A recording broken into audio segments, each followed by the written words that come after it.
So I decided to start this series of my journey on monk mode with the intention that I could perhaps share my thought process and my way of life while on this journey. So before I even begin, what do I even mean by monk mode? To me, it means to live life free from hedonism, free from any form of instant gratification, a life of reason, one in which you have responsibility, one which is meaningful, one which is carefully designed and programmed, and not just governed by impulses. Let me try and perhaps be more specific. While on this journey, I shall not indulge in junk food, binge watching Netflix, looking at pornography, chasing women, sleeping late or getting up late, partying, or anything that can be pretty much classified as an activity that gives a person instant gratification. The reasons why I choose not to indulge in these activities, there are plenty of reasons. But to put them in a simple sentence, I would say that these activities sedate you. They turn you into a zombie, mindlessly floating through life like a leaf floating in the wind. These activities cause brain fog and hinder your vision of life. Then the question arises, if not this, then what do I actually do? What does a man do if he does not seek instant gratification? Well, you seek out activities that build you into a better man. You delay gratification. Anything worth achieving can be seen as a function of delayed gratification. Want a good body? Delay gratification. Want a good career? Delay gratification. Want money? Delay gratification. It's almost like delaying gratification is this unwritten rule of the universe which leads to good things happening in a person's life. Whereas instant gratification seems instant for sure, but that pleasure just doesn't come into existence from thin air. It often comes by robbing the future you of happiness and experiencing it at that moment. It seems to come at the cost of future pain and suffering. You're betraying the future you. However, there is a way you could experience a dose of instant gratification, even from delayed gratification. For this, you need to change the way you look at things. You need to stop being this goal-oriented person and become a habit-oriented person instead. The paradigm changes from, oh, I can't wait to reach destination X, to, great, I'm on path to reach destination X, and each step that I take is in the right direction.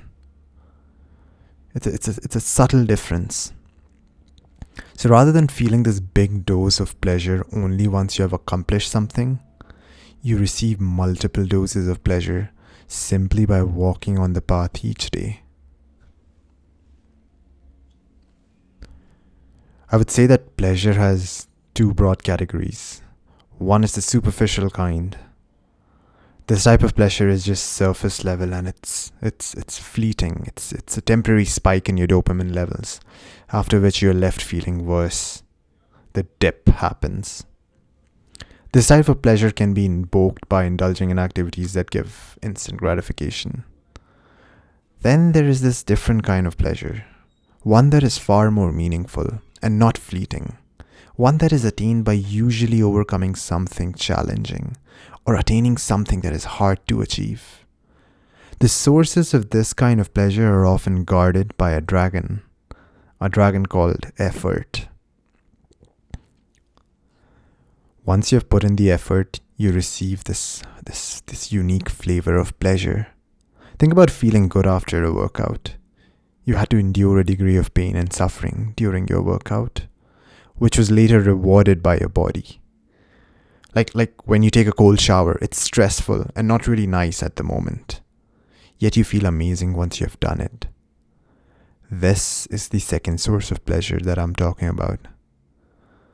This pleasure is almost always guarded by effort, but it is significantly better than the pleasure you receive from instant gratification. This journey that I am on essentially seeks pleasure, but the one that is acquired through effort.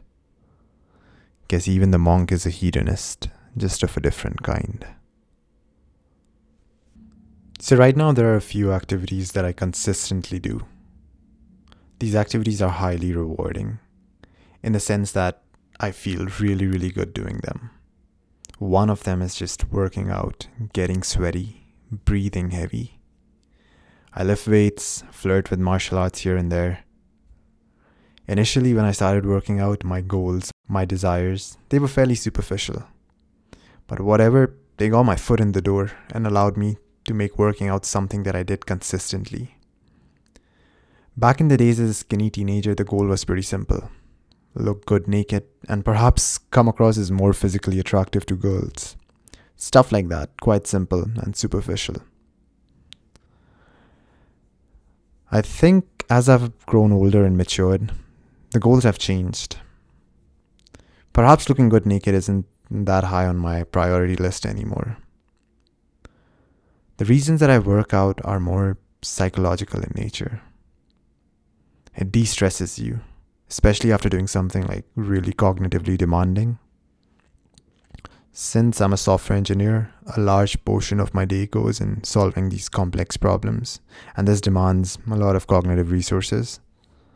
I've realized that a good training session often rejuvenates these cognitive resources.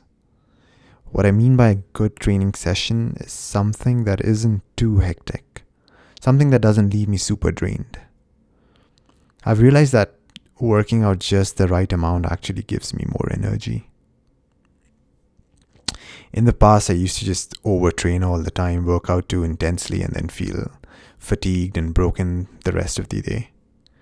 And I realized that this wasn't quite sustainable because I wasn't going to turn into a professional athlete. Like, my domain of expertise lied in cognitive thinking. That is my ability to write software. I realized I need to use workout as a tool that works for me rather than against me. So thus begins this journey with a single step. Perhaps this video is lost in the depths of the internet and not a soul watches it and I quit YouTube. Quite possible. Or perhaps years from now I look back at this video, this journey especially, as start of something amazing.